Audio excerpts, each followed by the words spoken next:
Hello dear students, मैं मंतोष मिश्रा भारत, आपके English का टीचर, फ्रेंड, फिलोसोफर और गाइड।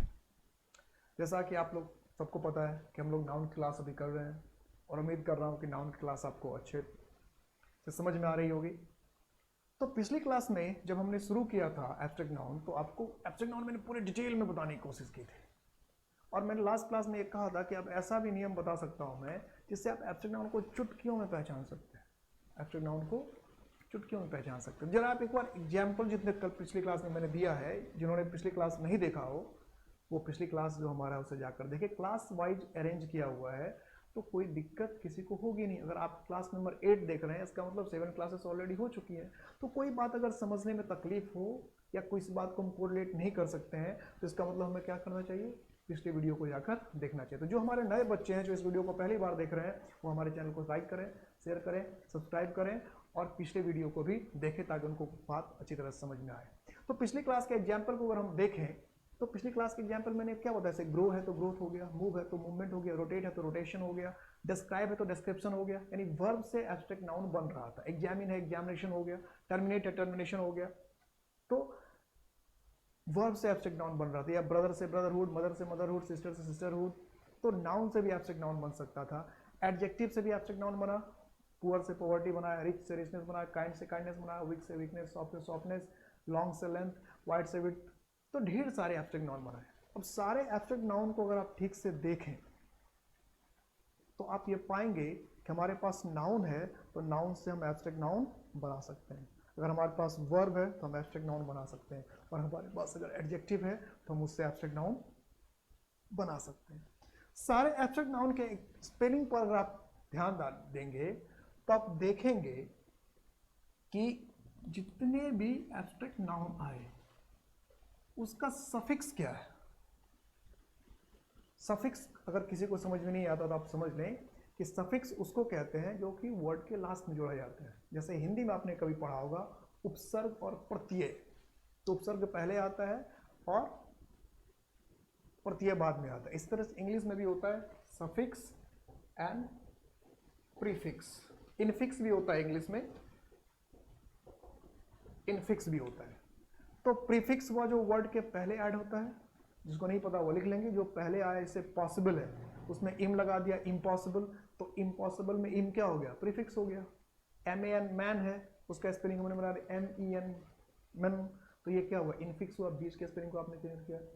और अगर हम कहते हैं ग्रोथ, TS लगा रहे हैं, movement, judgement, rotation, nationalism, heroism, तो हम लास्ट में ऐड कर रहे हैं। तो जो लास्ट में ऐड कर रहे हैं उसको सफिक्स, जो बीच में ऐड कर रहे हैं उसको इनफिक्स, और जो शुरू में ऐड कर रहे हैं उसको प्रीफिक्स।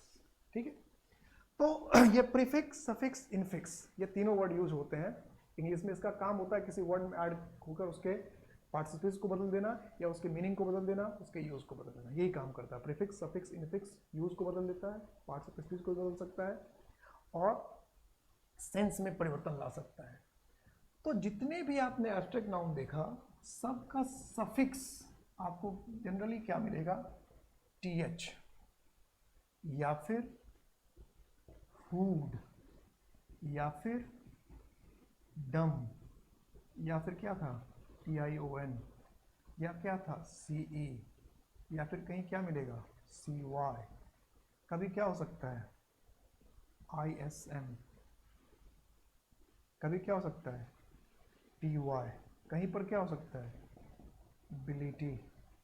तो ये सारे अगर आपके सफिक्स है, अगर इन सब से आपका एब्स्ट्रैक्ट नाउन खत्म हो रहा है, किससे, TH से, हुड से, डम से, TION से, CE से, CY से, ISM से, TY से, बिलिटी से या मेंट से, अगर इन सब से खत्म हो रहा है, ये सब अगर सफिक्स है तो 99.99% है कि वो एब्स्ट्रैक्ट नाउन ही होगा।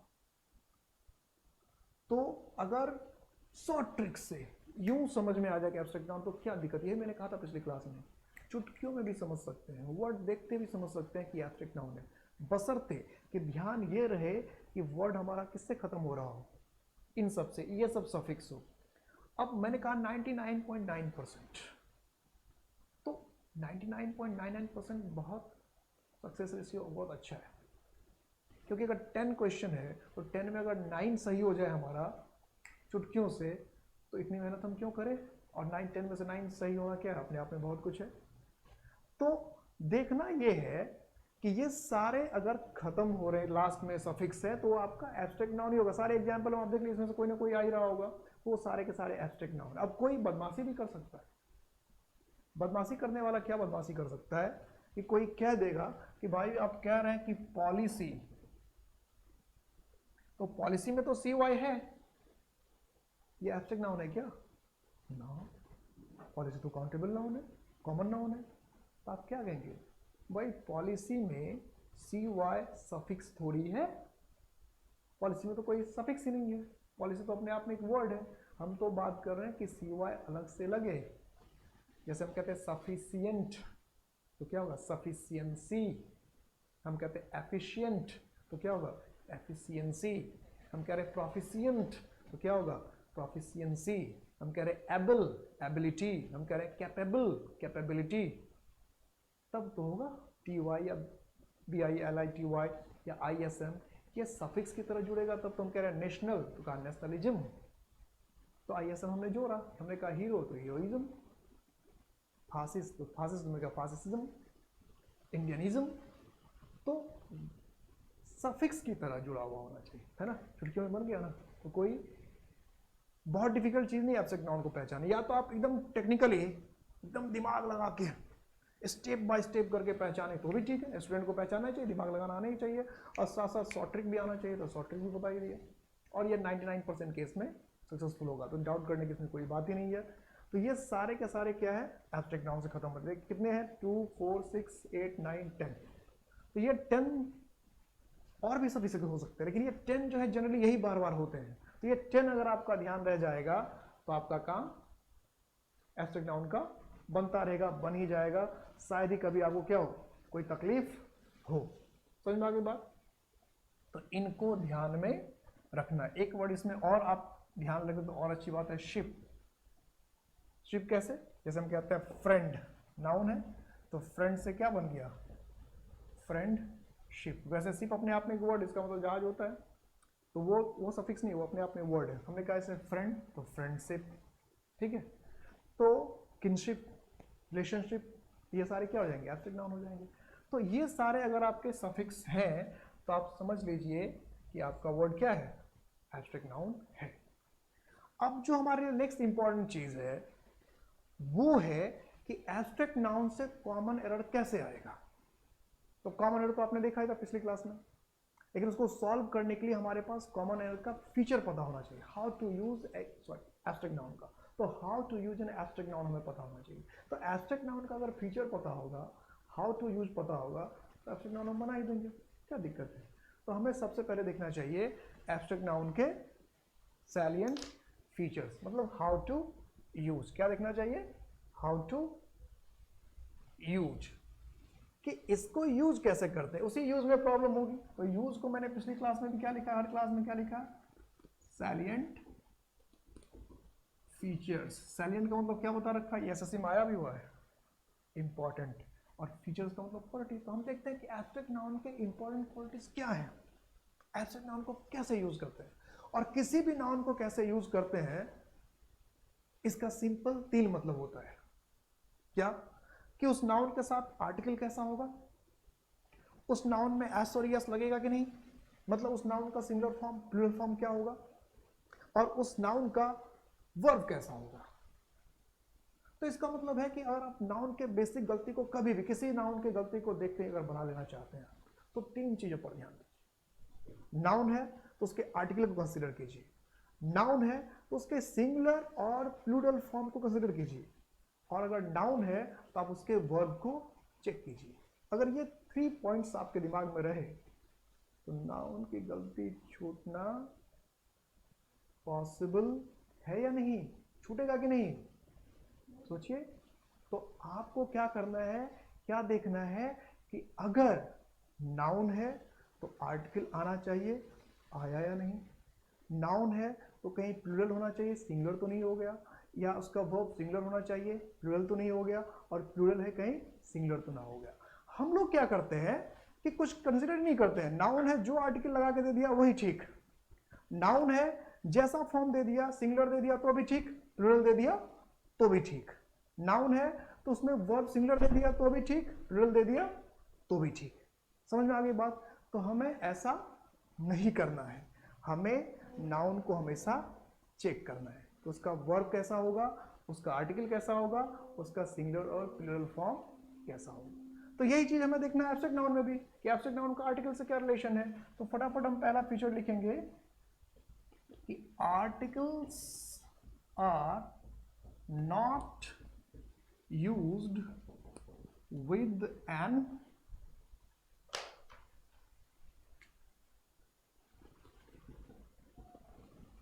एब्स्ट्रैक्ट नाउन, कि अगर एब्स्ट्रैक्ट नाउन है तो उसको आर्टिकल की जरूरत नहीं है, और आर्टिकल्स कह रहे हैं इसका मतलब क्या, a and the. Second feature क्या है, an abstract noun is not made plural in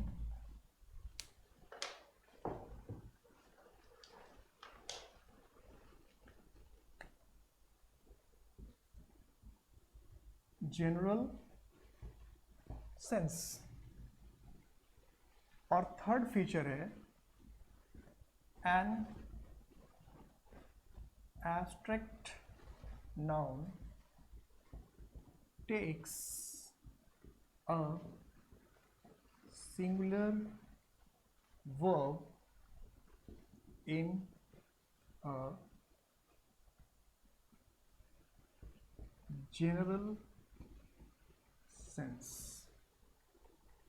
in a general sense कहने का मतलब हुआ कि कॉमनली आपने कैसे यूज किया है, जनरली आपने कैसे यूज किया है।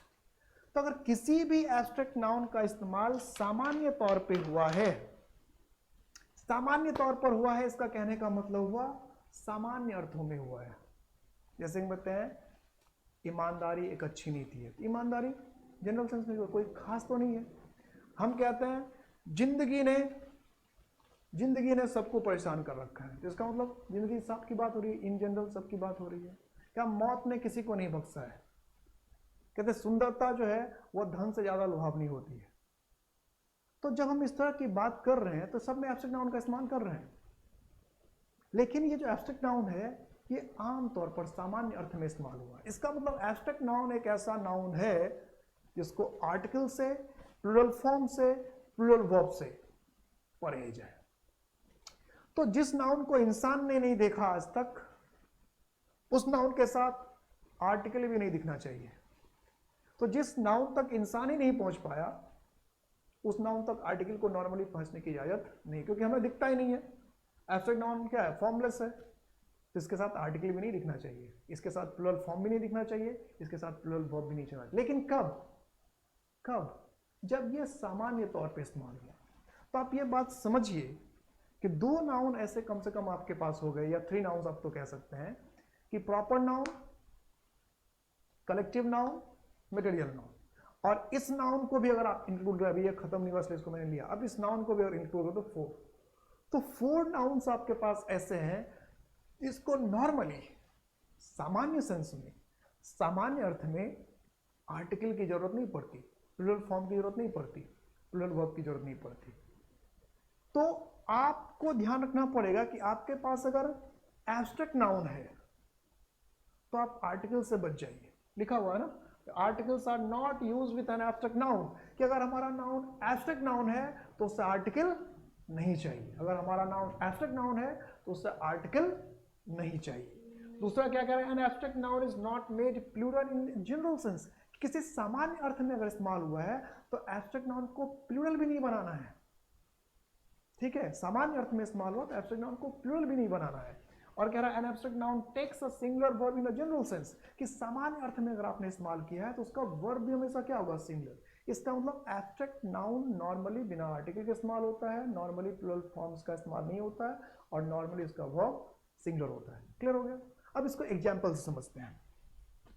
जैसे कोई अगर हमें कहता है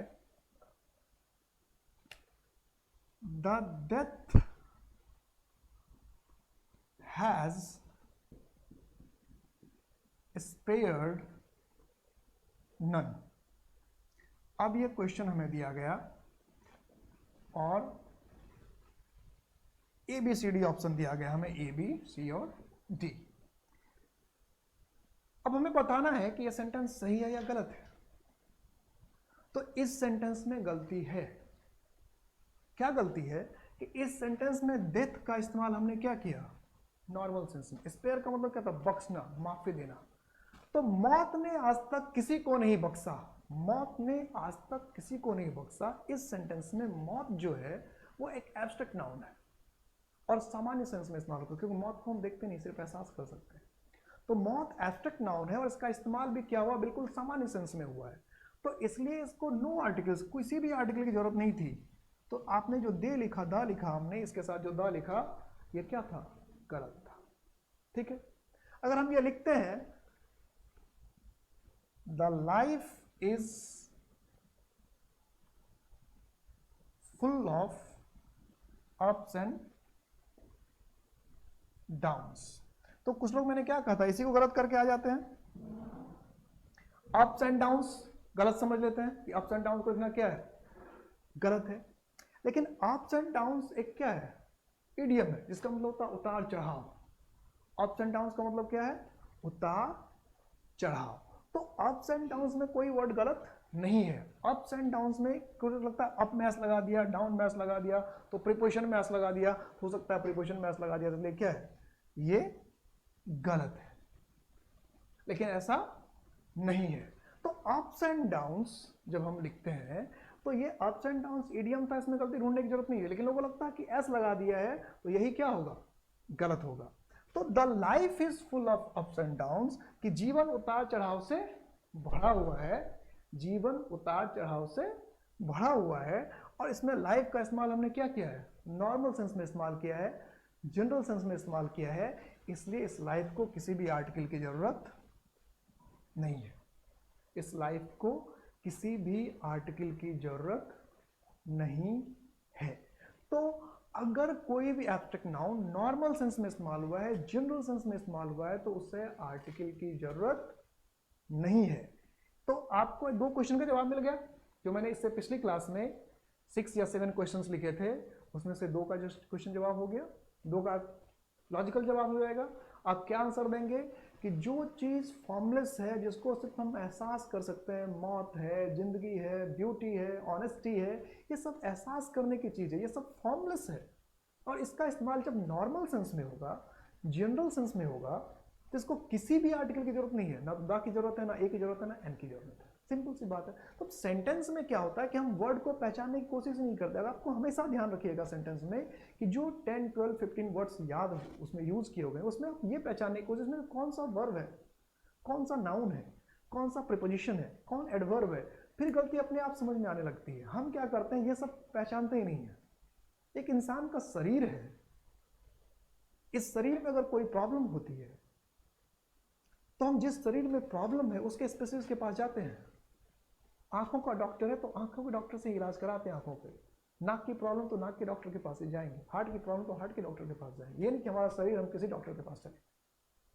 तो इसी तरह अगर सेंटेंस में पार्ट्स ऑफ स्पीच में कोई गलती हुई है, किसी पार्ट में गलती हुई है, तो सेंटेंस का आंख, नाक, कान, दांत कौन है, पार्ट्स ऑफ स्पीच ही तो है।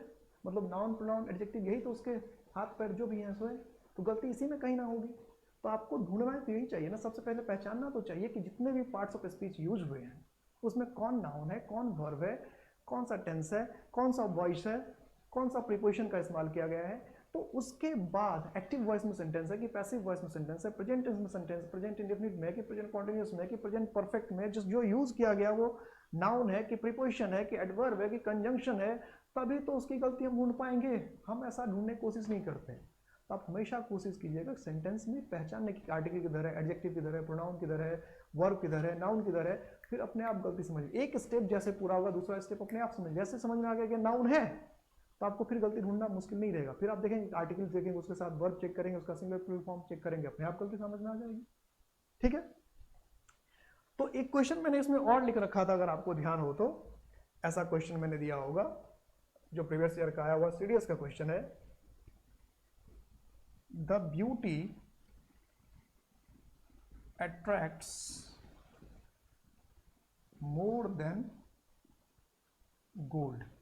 यह सेंटेंस काफी फेमस है, यह से विलियम शेक्सपियर का सेंटेंस है, एज यू लाइक इट में उन्होंने ये लिखा था, डायलॉग है। तो जो beauty attracts more than gold, इसका एग्जाम्पल आपने वैसे भी देखा, भारतीय भी अगर आप टीवी सीरियल देखते होंगे, महाभारत रामायण वगैरह देखते होंगे, इसके काफ़ी एग्जाम्पल मिले होंगे कि जो ऋषि मुनि सब सोने चांदी ये राज मिल जाएगा वो राज मिल जाएगा, उससे प्रभावित नहीं हुए, अपनी तपस्या में लीन थे, उनके पास इंद्र ने क्या किया, ब्यूटी भेज दिया, कोई अप्सरा आ गई, तो ना सोना देना पड़ा, ना चांदी देना पड़ा, ना राज्य देना पड़ा, मिनटों में काम हो गया। हमारे विश्वामित्र ऐसे हो चुके थे और भी कई ऋषि मुनि ऐसे हुए। तो हमें तो इसका एग्जाम्पल बहुत पहले से पता है कि beauty attracts more than gold, कि सुंदरता जो है वो धन से ज़्यादा लुभाती है। आपने खुद भी देखा होगा कि जब शादी ब्याह के लिए जाते हैं तो लड़के अगर सुंदर होते हैं तो उसमें भी दहेज बढ़ जाती है, उसे दहेज देना लेना कानूनी अपराध है। और अगर आपको लड़की सुंदर मिल जाती है तो आप कहते हैं यार पैसे वैसे क्या लें, चलो जैसे शादी हो जानी चाहिए। इसका मतलब सुंदरता हमेशा कीमती है, चाहे वो किसी की सुंदरता, मेल की हो, फीमेल की हो, नेचर की हो, हर जगह आप सुंदरता की वजह से तो कश्मीर जाते हैं, स्विट्जरलैंड जाते हैं, ब्यूटी के लिए तो जाते हैं। तो beauty attracts more than gold, और पैसा खर्च करते हैं उस ब्यूटी के लिए, इतनी मेहनत से कमाते हैं पैसा और किसी में खर्च कर देते हैं। तो प्लेन में बैठने में सुंदरता है, किसी पहाड़ को देखने में सुंदरता है, किसी नदी किनारे बैठने में सुंदरता है, किसी जंगल में घूमने में सुंदरता है।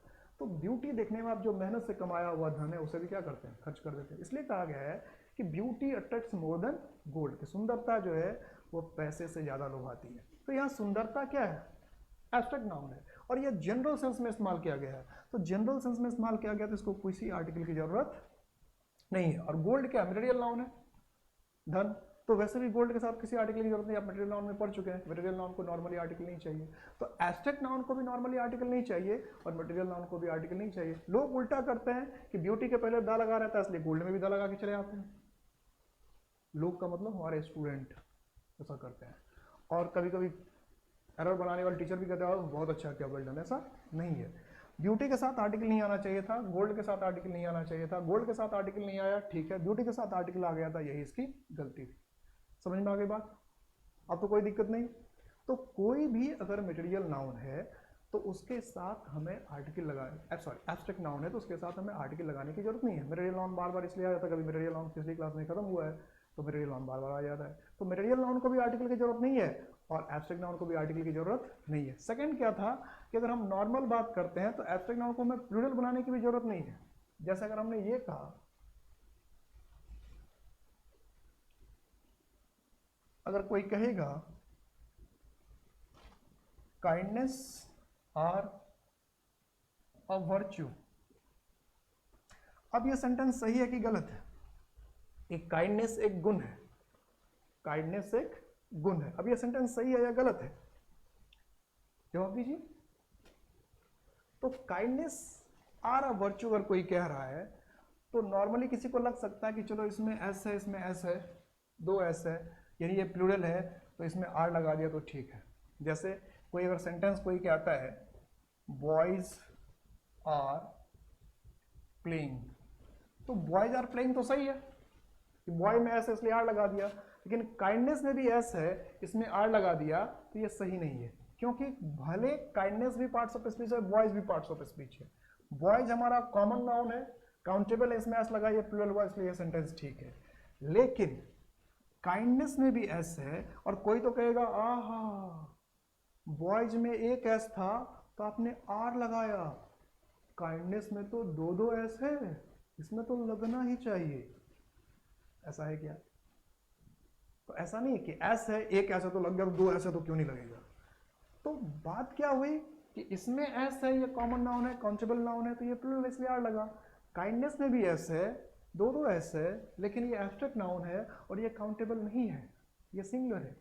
तो एब्स्ट्रैक्ट नाउन होने की वजह से काइंडनेस में एस के बावजूद भी वर्ब क्या होगा, सिंगुलर होगा। तो काइंडनेस इज अ वर्च्यू, क्या होगा, काइंडनेस इज अ वर्च्यू। कुछ लोग गलती क्या करते हैं, वर्च्यू के पहले भी ए हटा देने की कोशिश करते हैं, तो उनको लगता है गुण मतलब एब्स्ट्रैक्ट नाउन, ऐसा नहीं है। वर्च्यू वर्ड एक कॉमन नाउन है, क्योंकि किसी भी तरह के वर्च्यू को वर्च्यू कह सकते हैं। जैसे सिंपैथी भी एक वर्च्यू है, लव भी एक वर्च्यू है, केयर भी एक वर्च्यू है, काइंडनेस भी एक वर्च्यू है। तो वर्च्यू एक कॉमन नाउन हो गया ना, वर्च्यू वर्ड जो है वो एक कॉमन नाउन हो गया, जो कि लव के लिए भी, केयर के लिए भी, काइंडनेस के लिए भी, सिंपैथी के लिए भी इस्तेमाल हो सकता है, कॉमनली इस्तेमाल हो सकता है। तो वर्च्यू वर्ड जो है, वर्च्यू शब्द जो है वो एक कॉमन नाउन है। और जो वर्च्यू है जैसे काइंडनेस, सिंपैथी या इंटेलिजेंस है, जो वर्च्यू है वो आपका क्या एब्स्ट्रैक्ट नाउन है। काइंडनेस एब्स्ट्रैक्ट नाउन है, हेल्प एब्स्ट्रैक्ट नाउन है, सिंपैथी एब्स्ट्रैक्ट नाउन है, लव एब्स्ट्रैक्ट नाउन है, केयर एब्स्ट्रैक्ट नाउन है। लेकिन वर्च्यू शब्द जो है वो एब्स्ट्रैक्ट नहीं है, कॉमन नाउन है। तो वर्च्यू कॉमन नाउन है। और यहाँ वर्च्यू किसके लिए इस्तेमाल हुआ है, काइंडनेस के लिए इस्तेमाल हुआ है, इसलिए यहाँ पर ए लिखना क्या है जरूरी है, क्योंकि ये जो वर्च्यू है एक गुण के लिए इस्तेमाल हुआ, वो कौन सा गुण, काइंडनेस के लिए। तो वर्च्यू का मतलब गुण है। तो मैं बार बार क्या कि वर्च्यू शब्द जो है, वर्ड जो है वर्च्यू, ये कॉमन नाउन है, क्योंकि ये कॉमनली कई वर्च्यूज के लिए इस्तेमाल हो सकता है, कि लव के लिए भी, केयर के लिए भी, सिंपैथी के लिए भी, सबके लिए कॉमन है। लव को भी वर्च्यू कह रहे हैं, काइंडनेस को भी वर्च्यू कह रहे हैं, सिंपैथी को भी वर्च्यू कह रहे हैं, तो कॉमन हो गया ना, कॉमन नेम हो गया इन सारे के लिए। तो ये इसलिए वर्च्यू क्या हो गया, कॉमन नाउन हो गया। और यहाँ एक वर्च्यू के लिए इस्तेमाल हो रहा है, इसलिए ए लगा। अगर हम सेंटेंस ऐसे लिखें कि kindness and sympathy are virtue, तो क्या ये सही है? कई लोग देख के बताते हैं हाँ ये तो सही है। नहीं, जल्दबाजी में डिसीजन नहीं लेना है। छोटे छोटे सेंटेंस से पता चलता है कि बड़ी गलतियां कैसे होंगी। तो अब यहाँ जो आर आया वो किसके लिए आया, अब यहाँ दो सब्जेक्ट हो गए, काइंडनेस सब्जेक्ट हो गया, एक सिंपैथी सब्जेक्ट होगा। तो दो एब्स्ट्रैक्ट नाउन को आपने जोड़ दिया, तो दो एब्स्ट्रैक्ट नाउन की वजह से ये प्लूरल हो गया। ये अलग एब्स्ट्रैक्ट नाउन है, ये अलग एब्स्ट्रैक्ट नाउन। जैसे हम राम एंड मोहन कहेंगे तो राम अपने आप में सिंगुलर है, मोहन अपने आप में सिंगुलर है, लेकिन राम एंड मोहन कर देंगे तब तो प्लूरल हो जाएगा ना। मिल्क अपने आप में सिंगुलर है, हनी अपने आप में सिंगुलर, लेकिन मिल्क एंड हनी कह देंगे तो अलग अलग हो गया। दो अलग अलग अनकाउंटेबल नाउन अगर होगा तो वो फिर प्लूरल हो जाएगा, अगर उसको आपने एंड से जोड़ा अलग अलग है तो। यहाँ काइंडनेस अलग है, सिंपैथी अलग है, ये अलग अलग हो गया, इसको आपने एंड से जोड़ा है, इसलिए इसका वर्ब क्या होगा, प्लूरल। अब जब वर्च्यू दो के लिए आया तो वर्च्यू वर्ड तो सिंगुलर हो गया यहाँ पर। जब वर्च्यू दो के लिए इस्तेमाल हो रहा है, एक से अधिक के लिए इस्तेमाल हो रहा है, तो वर्च्यू की जगह पे क्या होना चाहिए, वर्च्यूज। जैसे अगर कोई लिख दे, जैसे कॉमन नाउन में मैंने बताया था कि वी आर बॉय, तो ये गलत है ना, क्योंकि बॉय का इस्तेमाल किसके लिए हो रहा है, वी के लिए, वी मोर देन वन है, इसलिए बॉय की जगह क्या लिखना पड़ेगा, boys. We are students, we are teachers. इसी तरह से जो वर्च्यू है तो सिंगल के लिए आया था, जब सिंगल के लिए आया तो ये लगाया। हमेशा ध्यान रखना कि जो भी नाउन काउंटेबल है, जिसको हम गिन सकते हैं, वो अगर एक के लिए आया तो उसके साथ ए लगाना कंपलसरी है, और अगर एक से अधिक के लिए आया तो उसके साथ एस लगाना कंपलसरी है। जिसने कॉमन नाउन की वीडियो नहीं देखी वो कॉमन नाउन की वीडियो देखी, मैंने साफ साफ बता रखा है, साफ साफ लिखवा रखा है। तो यहाँ वर्च्यू एक के लिए आया था, एक क्वालिटी के लिए आया था, इसलिए ए लगा। यहाँ वर्च्यू एक से अधिक क्वालिटी के लिए आया कॉमनली, इसलिए वर्च्यू को क्या करना पड़ेगा, प्लूरल करना पड़ेगा। ठीक है, तो वर्च्यू एब्स्ट्रैक्ट नाउन है ही नहीं, वर्च्यू क्या है, कॉमन नाउन। एब्स्ट्रैक्ट नाउन कौन है, काइंडनेस है, सिंपैथी। तो अगर कोई भी एब्स्ट्रैक्ट नाउन नॉर्मल सेंस में इस्तेमाल हो रहा है तो उसका वर्ब सिंगुलर ही होगा।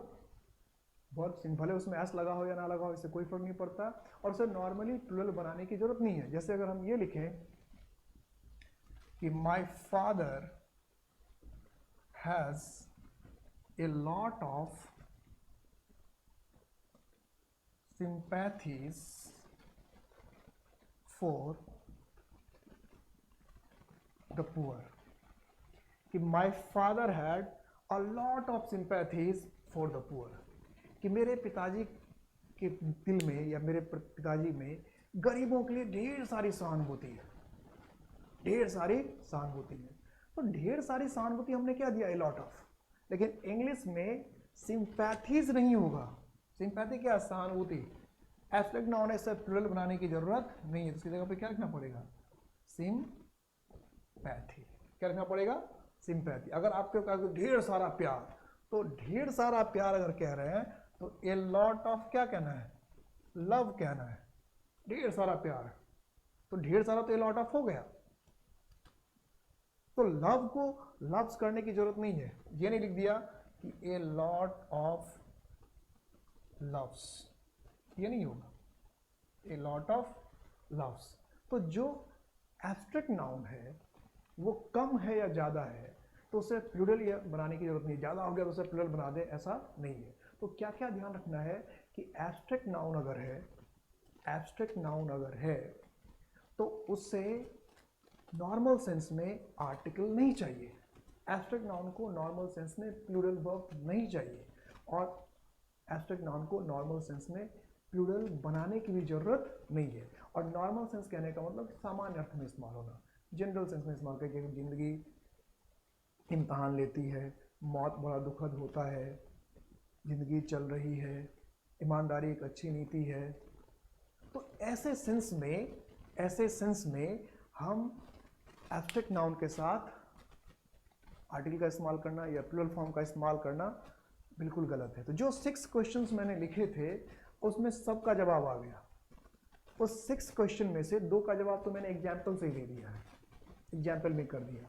जो 6 या 7 को 4 और 5 क्वेश्चंस थे, अब नेक्स्ट क्लास में उसी क्वेश्चंस को हम और 5 क्वेश्चंस को पहले देखेंगे कि उसका जवाब हमें मिला कि नहीं मिला, और उसके बाद अभी सबसे इंपॉर्टेंट चीज़ पढ़ना बाकी क्या रह गया है इसके बाद, कि क्या एब्स्ट्रैक्ट नाउन को हम प्लूरल बना सकते हैं। प्लूरल बनाने का मतलब क्या, कि क्या हम डेथ को डेथ्स लिख सकते हैं, क्या काइंडनेस को काइंडनेसेस भी लिख सकते हैं, क्या ये सही हो सकता है, क्या ये सही हो सकता है, क्या या ब्यूटी के पहले हम द ब्यूटी लगा दें तो ये सही हो सकता है, क्या ये अभी बाकी है।